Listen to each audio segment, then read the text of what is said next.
My grand-granduncle won the Powerball in 1863. The other day, I was pretending to read his favorite book during quarantine. As I was reading, I got to the page number of the year he won the Powerball, 1863, and found a post-dated check with my name on it, totaling a grand total of $1 million. I quickly checked the date, and it was dated for tomorrow.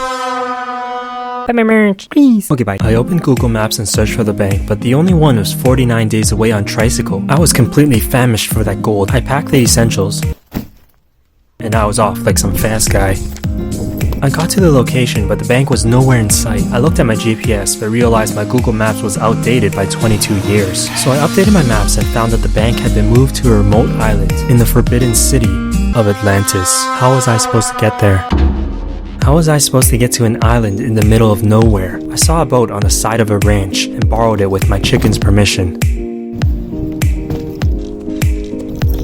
I arrived at the bank, but they told me the check wasn't for me. My grand-granduncle's son's great-grandson had the same name, and this check was meant for him. But the thing is, he had gone missing for 47 years now, and nobody knows where he is, meaning there was no way of accessing the money. For now. My grand-granduncle's son's great-grandson went missing 47 years ago, disappeared without a trace, completely fell off the side of the flat earth. So a few days ago, one of my fans did the research for me and told me $1 million from 1863 was now worth $20 million. I was planning to let this go, but 20 million? There had to be a way to access the money. My precious. Finding my grand-granduncle's son's great-grandson was the only way I could find the answers. But how was I supposed to find a ghost? If there's a will, there's a way. So I took out my calculator and calculated if my grand-granduncle's son's great-grandson was out there, he would be around 80 years old. So I would be looking for an old man. But at this point, it seemed impossible, but I was determined to find him at all costs. If my strategies didn't work at first, I'll find another way. Nothing is impossible.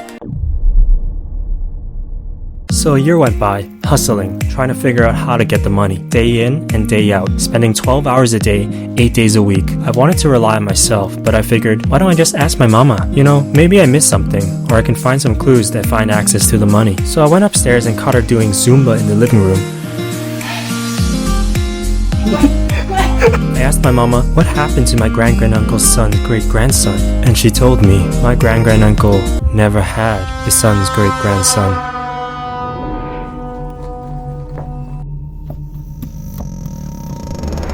You can watch the full series on my YouTube channel. Okay, bye. Buy my merch, please. Okay, bye.